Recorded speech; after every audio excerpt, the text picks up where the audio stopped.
Bosh, and we're off. There we go. Right, everybody, welcome to the East Meets West podcast tonight on a Saturday night. Something a bit different. Our first guest speaker. How's that make you feel? Heavenly. Hang on, look. See there, there's an orb there already. I know, mate, good. Yeah. Right, I suppose I best introduce you. This is my brother, Liam, who no doubt and hopefully is going to feature quite heavily in the sort of football series of videos that we do and pods that we do.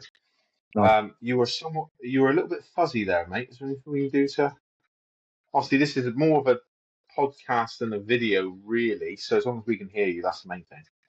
Well, then that's it. Yeah. I mean, I could try and angle it if you want. But yeah. Hello, everyone. Sporting your Liverpool victorious Premier League champion top. Is that this season's kit, or was that a couple of years ago? This is the season's kit, I think. Nice. It might be last. It might be last season's kit, but yeah, mate. Premier League champions 2025. How's that make you feel? Very good. Very, very good. It is weird. Sorry, mate, go on. Has it sunk in yet? Kind of, yeah. I mean, I've obviously, I'm not really involved in the, I'm not really. I would love to be up there amongst everyone, but yeah, mate, it has kind of. I think when we see the trophy being, held aloft, I think it was thinking more then, really. But up till now, yeah, I mean, it has. But I mean, I suppose in the fact that it has kind of been won at a kind canter, there's been one. I wouldn't say with ease, but it's been expected for 4 or 5 months at least, isn't it? So it's kind of if I was to say hollow thing, I think that would probably be a bit much. It's not hollow at all. Obviously, it's amazing, but it's I suppose the fact that we haven't got really anyone over our shoulder, it hasn't really added as much.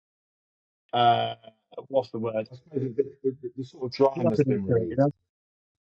Sorry? I said the drama has been removed from it, isn't it? The drama. But Liverpool have been by far the best team in the Premier League this season, and well deserved. Anyway, we're going to sort of vacate the Premier League for tonight. So, on my previous YouTube channel, which didn't really work, to be honest, I never sort of pushed it enough. But anyway, Liam and I, for those not in the know, did we had a few beers one evening. I think it was it the night? It was a night of a big UFC event. I think it was the night that Leon Edwards won the UFC World Strap by knocking out Kamaru Usman. Also, it was Anthony Joshua versus Usyk 2, I believe. So I think we did our football chat, got a bit excited with a few beers.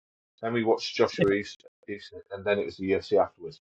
But anyway, so Liam and I did our obviously respective club teams, our fantasy 11, if you like, Liverpool and Newcastle. Yeah. But then we also did our World 11s.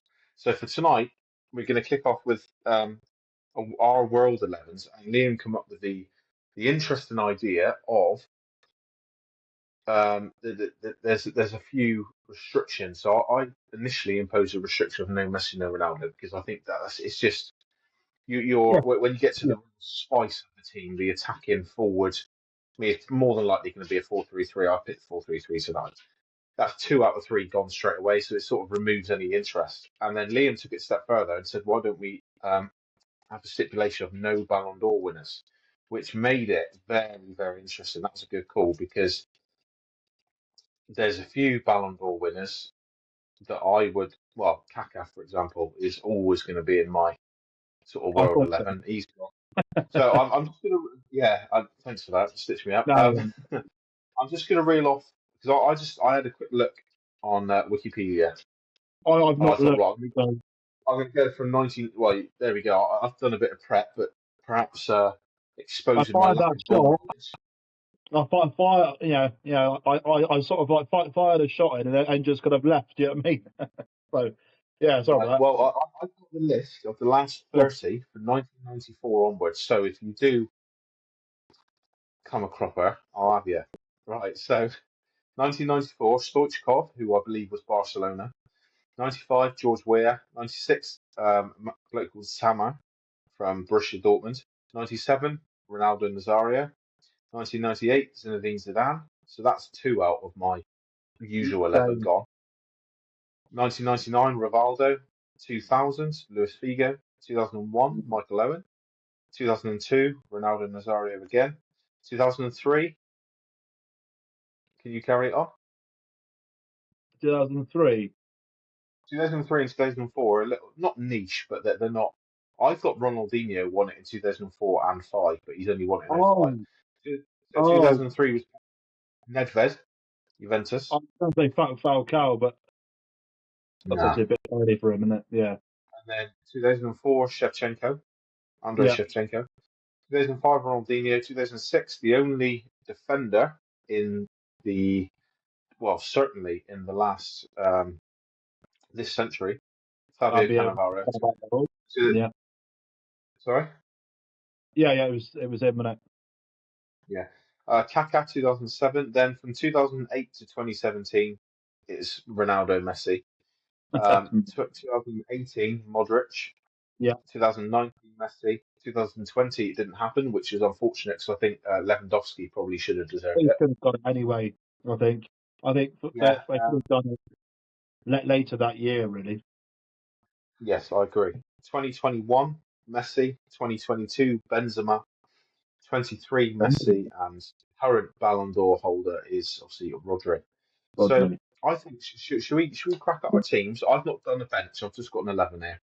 So if we go position for position, and then we'll have a little bit of chat about the relevance of the Ballon d'Or afterwards, because I've got some opinions about the Ballon d'Or and the I think. selection criteria. I So think we let's go probably for our together, teams mate. first. Yeah, yeah. Yeah, yeah. Right. So Okay. who've you got in goal? Um. So yeah. So This was if we're probably the going from, easiest position. so are we going from that? Yeah. So what from not 94, not 95 season? Yeah. That's just what I've gone from. If you want to go earlier, if you I feel won't like go you early, have mate.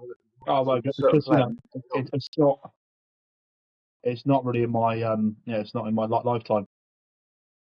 okay. Oh god. Um. You've rocked up as a guest speaker with absolutely no prep whatsoever, haven't you? No prep at all. Sorry, it's just I can hear Evie Right. go in the background. She's going for it downstairs, which is a bit of a distraction. Keeper, I want to go with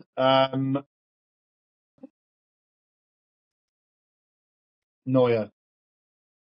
Manuel Neuer, nice. Obviously, 2014 World Cup winner I think he's with been solid for Germany. so he's been he's solid for so long. I would have chosen maybe a Spanish keeper, but I know that you would have gone for him, so I didn't want to go. Yeah, Yeah, there we go. So I've gone for Iker Casillas, who I just there's a couple in here which aren't probably the best in their position, but it's just my preference, my sort of obviously grew up watching Real Madrid quite a lot, and yeah, he for all the superstars that Real Madrid has, he was exposed to some pretty naff defending at times.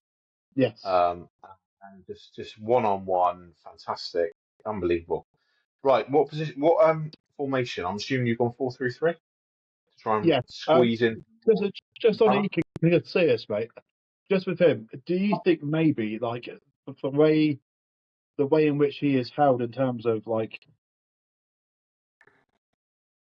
how kind of like he was elite for so many years, but unfortunately for him, the way in which he left Real was quite sour. Do you think that has Yes. altered people's kind of opinions of him and so on? I'd No, say I so. think It's unfortunate for him. particularly particularly people who are slightly younger than you and I think that sort of stained his legacy because all right, he didn't go on, and he wasn't Madrid's goalkeeper when they won the three consecutive Champions Leagues in 16, 17, 18. But But he that's a won, Navas. yeah, Keylor Navas. But Yeah. Iker Casillas, in my view, was a superior goalkeeper.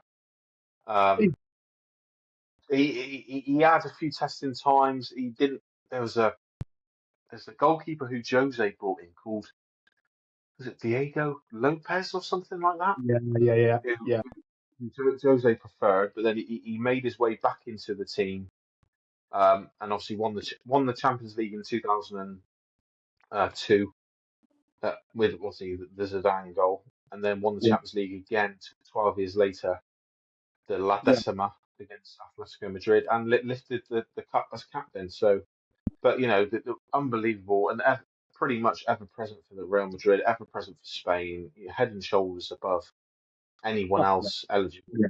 for Spain, in my opinion. Um, well, I've gone for 4-3-3. Same. Who's your right back? Who's my right back? I have gone for Danny Alves, Nice. an attacking wise, because I know he wasn't maybe as solid as others, but just like you know, just just in terms of an attacking threat, I think there aren't many that could Yeah. ellipse him. And Really, he played on deep, deep into his third. I want to say he was late 30s when he did it. I want to say he left Barcelona and then came back he because yeah, he did. I can remember him at Sevilla, and I believe he was a Sevilla captain, He signed for came back for a Barcelona. season or two, I think. Yeah, and he was an integral, somewhat underrated part of that Barcelona team, Pep's team, because obviously all the emphasis was on the three in midfield and Messi, really. Obviously, you had other outstanding players, PK Puyol, David Villa came in and out, Thierry Henry, Ronaldinho in the early stages, but well, no, Ronaldinho had gone by the time Pep came in. But Dani Alves at right back for Barcelona was sensational, absolutely Yeah, sensational. I've gone for one of the most decorated players in world football at right back. Um, Finished up his career, well, I say finished, played probably the majority of his career at centre half, but Sergio Ramos, Ramos. Yeah, centre back at Sevilla, good right shout. back in his right back in his first 3 or 4 seasons at Real Madrid, then centre back. Won the Champions League, God knows how many times. La Ligas, obviously the Euros, the World Cup Euros again. Bit of a bastard for the opposition. Obviously, I don't want to give you PTSD with Salah in the final. Yeah, I mean, look, I would say it's one of those where if he's on your side, obviously you want him there, don't you? But yeah, that was painful, he, very very he's the painful player that for everyone involved. opposition fans love to hate. But just as an overall football player, he towards me he scored a free kick for Sevilla against Real. Was it against? I want to say it was against Real Madrid in like 2005. Um, Belted it out from outside the box, but he goal scorer, headers, He had volleys, everything free for kicks, you would want, penalties, you know. leadership. Oh, That sort of real know-how to get a team over the line. He pushed the skillful, envelope. yeah, like streetwise, Streetwise is the you know. perfect description. Right, centre half pairing. Now, Fabio Cannavaro would usually go in for mine, but obviously he's not eligible tonight.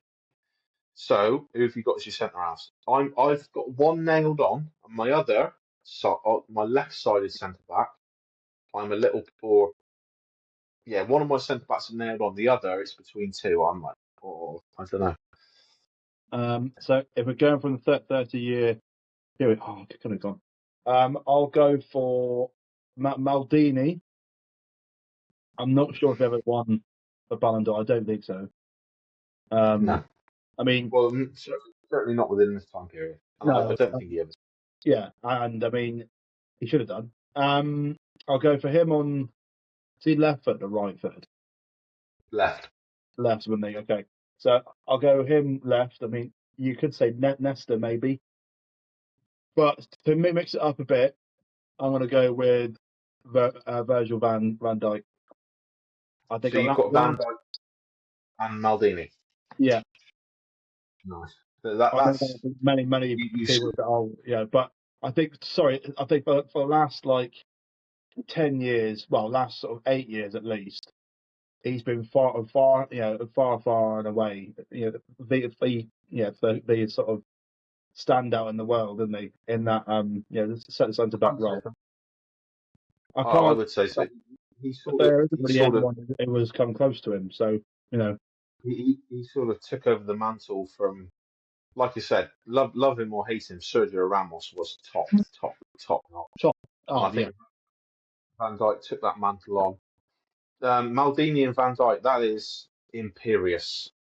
I think so. It's a good little There's match in it. in terms of reading the game, pace, ability on the ball. I don't think that's you. Yeah, those two are not going to get flustered by many people, are they? No, Right. So you've who are gone for yours? Maldini was so John Terry was my nailed on Fair enough. just because I remember watching. Do you remember during COVID, Jamie Carragher did a podcast which didn't last very long. He had a few good guests on there, and he had Jonathan Woodgate on. Now, Jonathan Woodgate, one of my favourite centre backs, obviously crippled by injury, but they both they were saying it's sort of Well, styles. It's what you like. Now, uh, Woodgate was more of a Rio sort of leaning yeah, towards that, and Carragher was more of a John Terry sort of player. So I'll go for John Terry. I know not the most popular person off the field, but I think he had it all. He wasn't rapid, but he was imperious he defender. Just a wasn't mean. slow.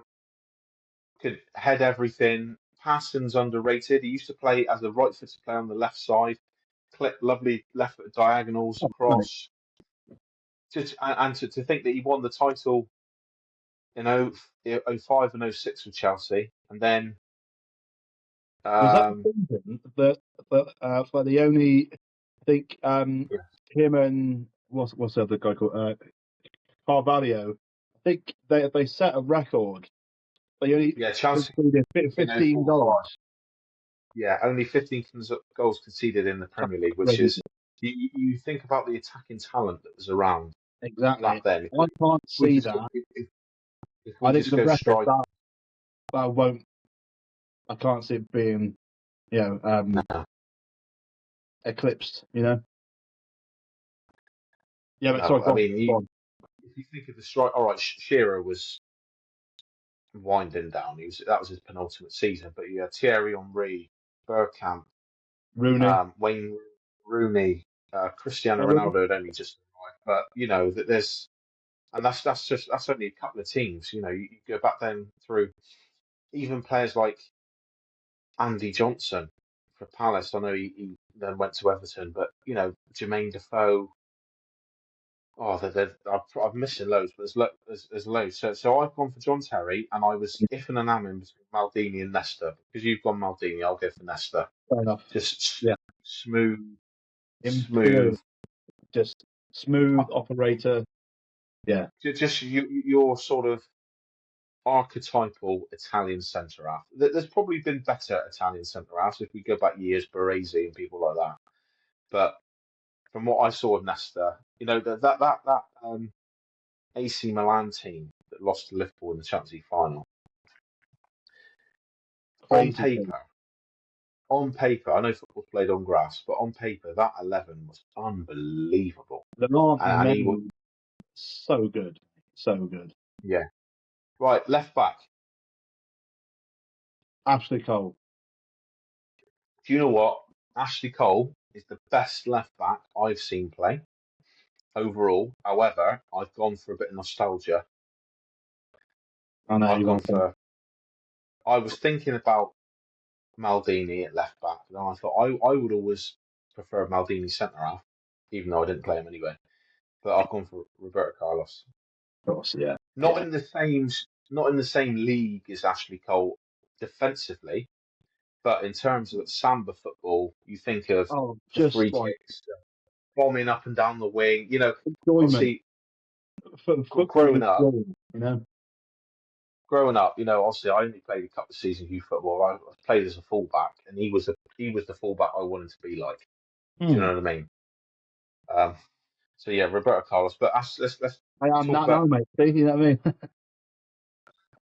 Yeah. Why did you pick Ashley Cole? What qualities Just made him stand all out for you? all round solid, and he he's a player that I would love to hate, and from a young age I did.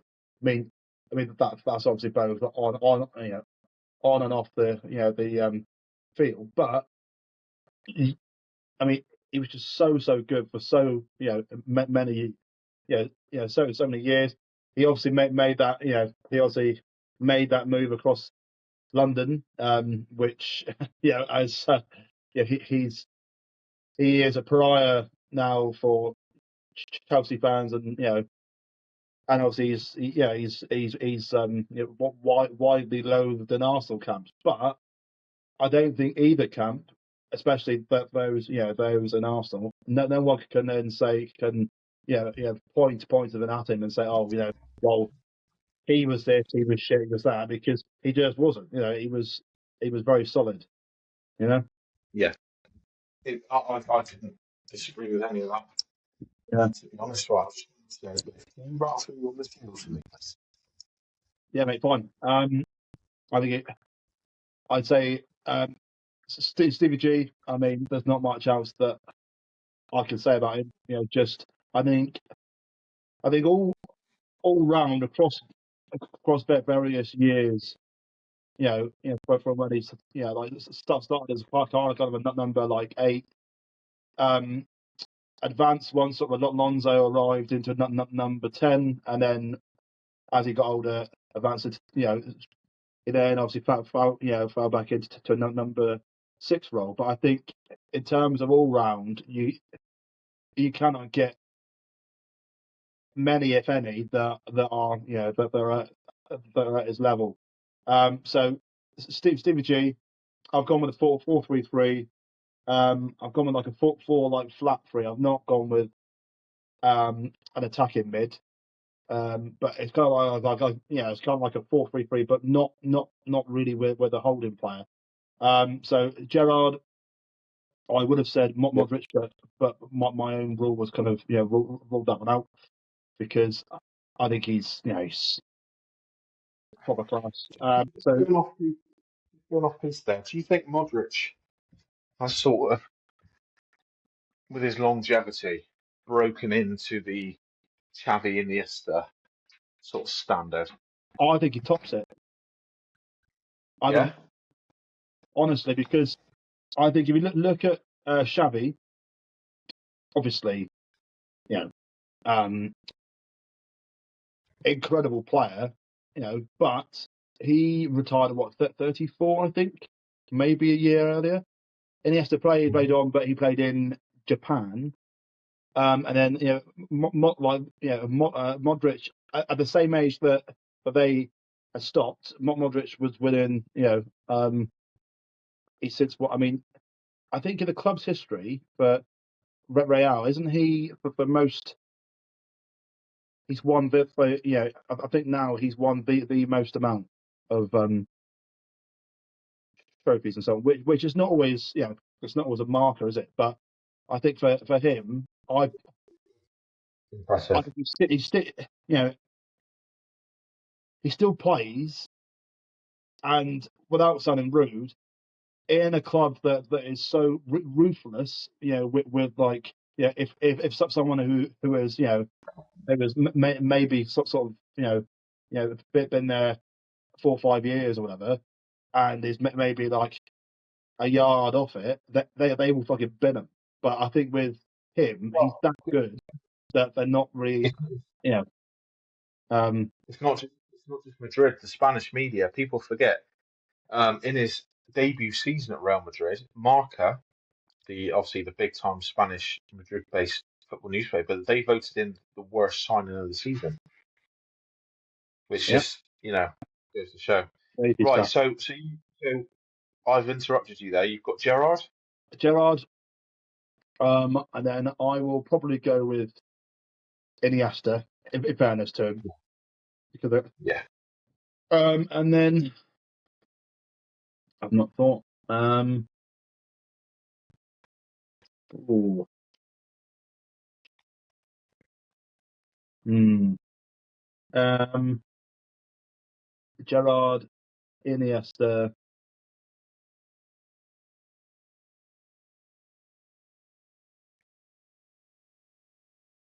Difficult, you know.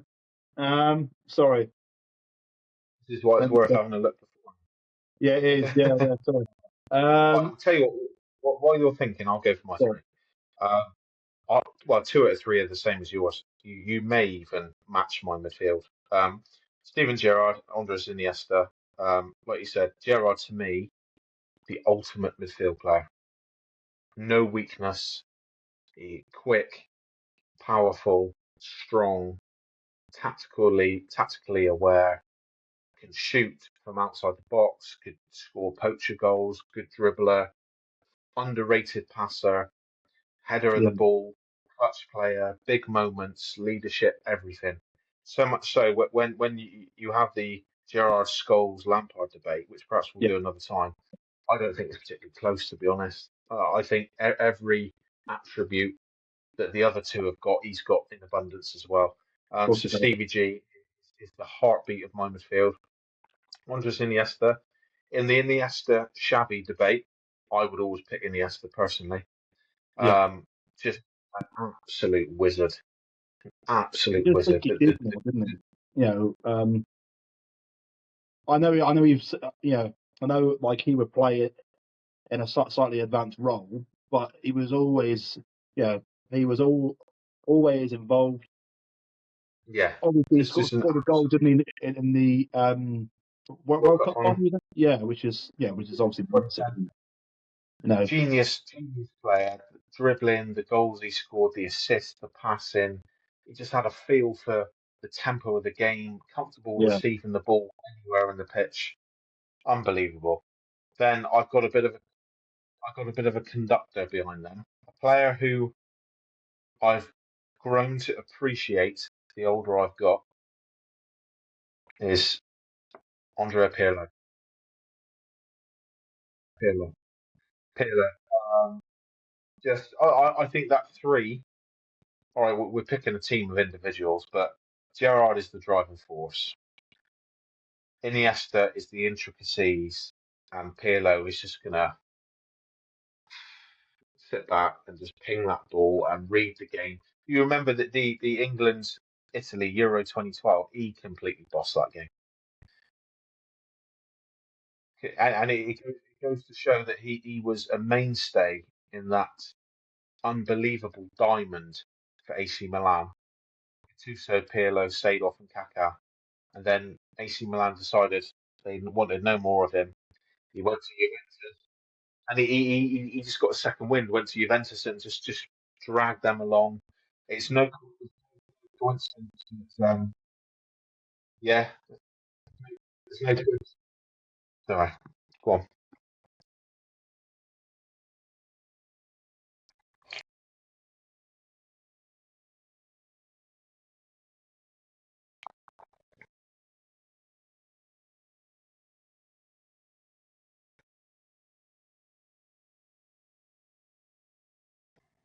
Okay, interesting.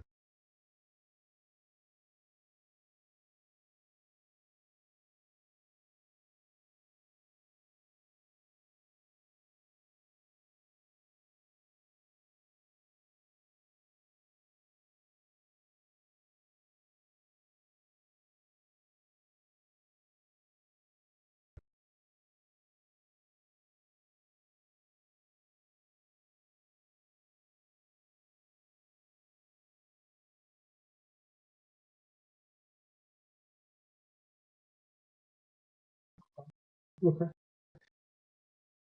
He's nowhere near my team. Nowhere near it. But there we go. Right, front three. Who have you got on the left? I think we're probably aligned here. Hmm. Or left of the three. But obviously, the talent in both of our teams, you'd like to think they would just interchange and work out themselves.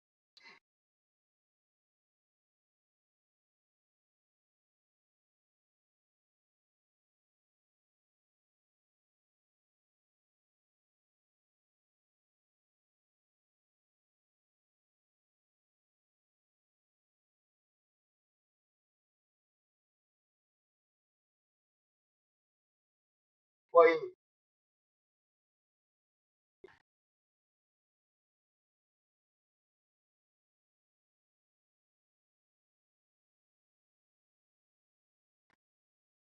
we go for a left midfielder if you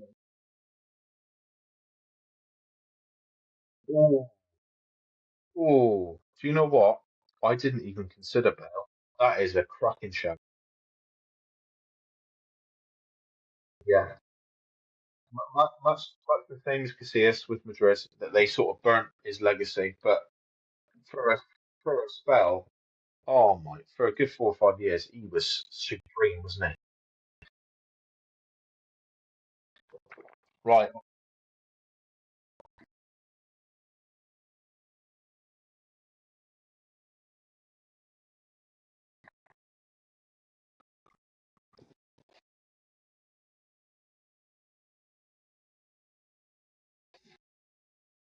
Okay. I went for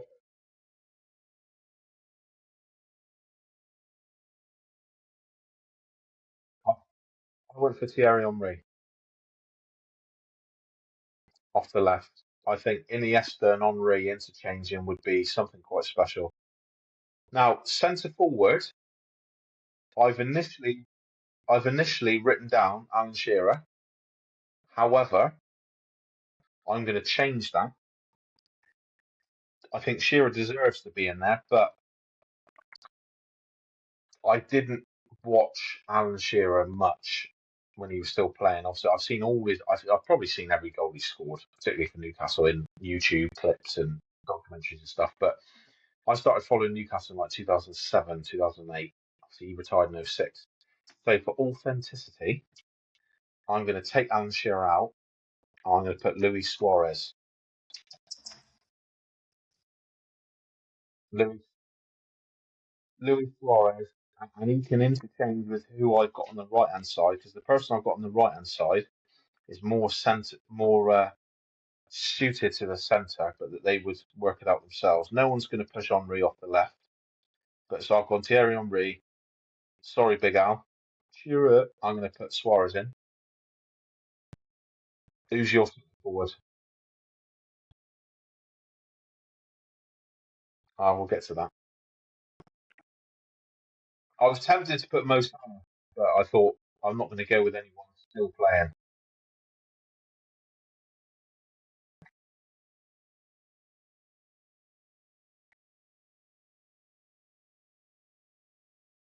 Well, I've changed my 11 written down was Casillas, Ramos, Nesta, Terry, Carlos, Pirlo, Gerrard, Iniesta, Henri, Shearer, and my right winger. So I've changed. Well, I was teetering for Maldini, and I've changed. Excuse me. You could always put Ben on the left, on the right, couldn't you?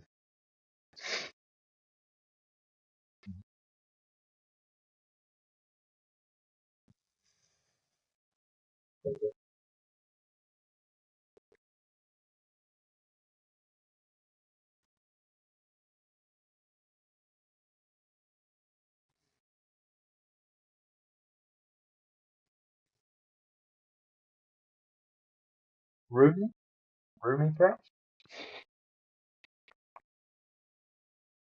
Rooney, Rooney, peak is probably. I know I've not. Rooney at his peak, you could argue, is probably the equivalent of Suarez, close to Henri, and probably better than who I've got on my right. But I've gone for nostalgia on my right wing.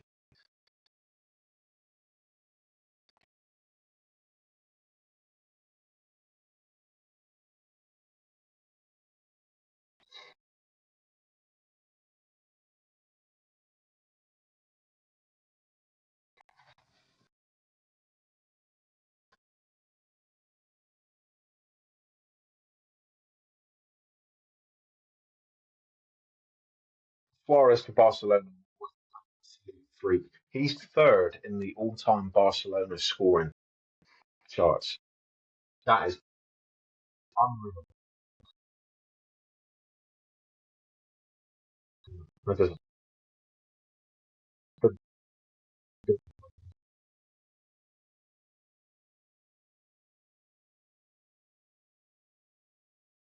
Yeah, do you know what? Salah's. I don't think you can argue that. He's a better all-round player than the one I've got on my right wing, but I've just gone for nostalgia. Raul,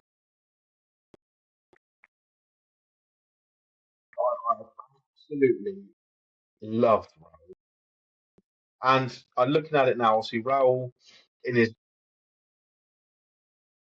not often, not often at all, but I think in my team he could do a job. Suarez could sort of drift out to the right, Raul could come through the centre, or you could have like a bit of a loose 4-4-2. Gerrard could come off the right, Pirlo and Iniesta in the middle, Henri off the left, and then Suarez and Raul up top. I'm happy with that. Like I said, he played right there quite a lot for Liverpool.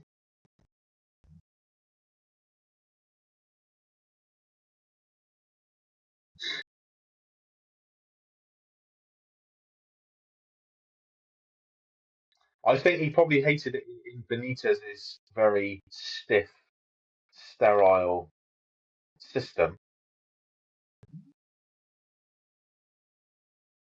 When you've got the movement of prime Raul and a prime Suarez, I think Gerrard would be quite happy doing the De Bruyne City roll out on the right wing and zipping those balls round the corner. And but yeah, that's an option.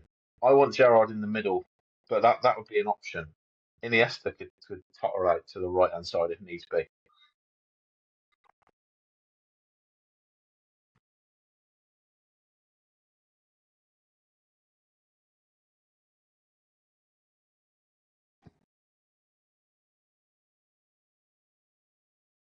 Bobby Robson.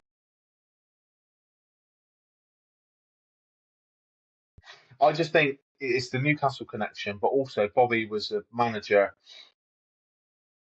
different countries. He was PSV manager. He was Lisbon and Porto manager in Portugal. He was Barcelona manager when they had some big dick swingers. He was the one who discovered R9. He brought R9 to Barcelona. He had Luis Figo, he had Stoichkov, he had Guardiola. He had so I think with his experience of handling these big names, I think it'd be the one for me. And obviously, as a yours, I don't know. I think Ancelotti, Jose. Yeah,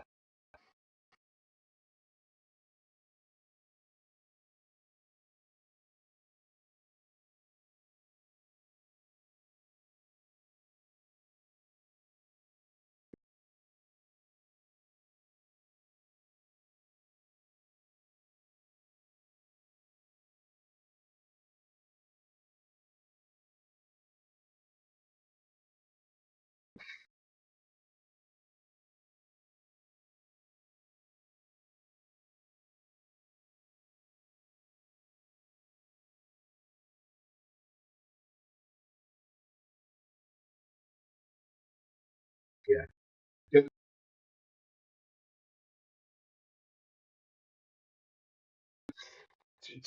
Jose in the early Chelsea when he was the special one. So I would say from probably you could argue 2003 because he won the Champions League with Porto from 2003 up till probably 2012. Because obviously he had Champions League with Porto, success at Chelsea, champion treble with Inter Milan, and then obviously made some significant. Yeah, he did well. I think his time at Madrid's underrated. He took a league title off Barcelona in the 11-12 season when they were just from 2009 to 20. Well, Pep left in 20. 12, I want to say. But from that point up until their third Champions League in that era in 2015, Barcelona was unbelievable. And for Jose to rock up there, all right, he had some unbelievable players: Benzema, Ronaldo, Ramos, Casillas, Ozil. Ozil was unbelievable in that period. So I think Jose, for that time scale,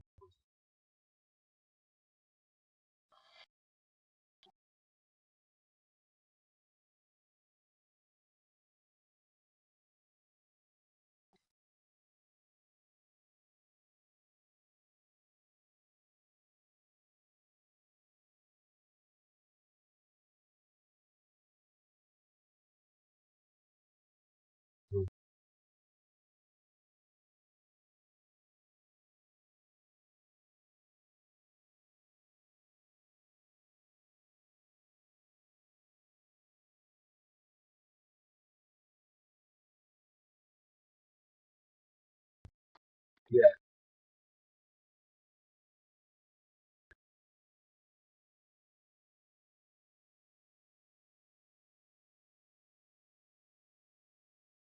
yeah.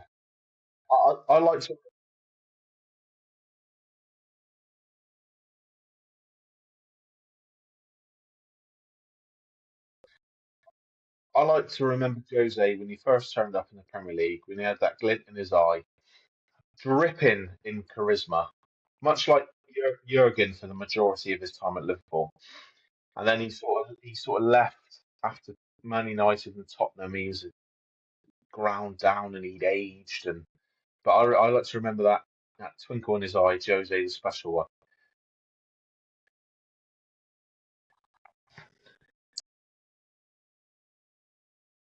Europa.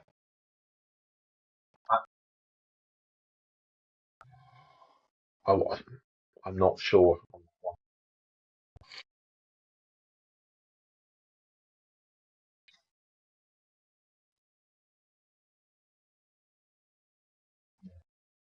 Dave, oh, it was a couple of days.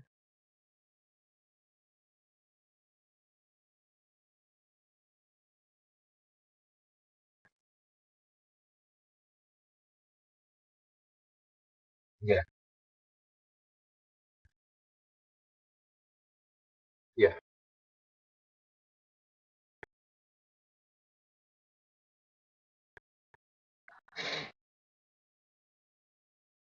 I think it was madness because he's one of the most successful one-off game managers there's ever been.